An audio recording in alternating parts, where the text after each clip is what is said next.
Sziasztok srácok! Ígértünk nektek egy 30 feliratkozós meglepetést, ami már rég megvan, csak most álltunk neki, az egy autó, és az autóra vettünk matricákat, és ezt fogjuk most unboxingolni, úgyhogy még mink se láttuk, úgyhogy mehet!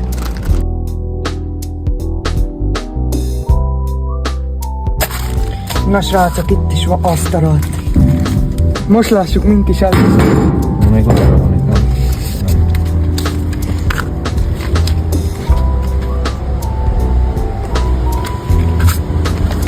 Csak papíra... YouTube! Oké, kaptunk ilyet. És hol a többi? Itt van.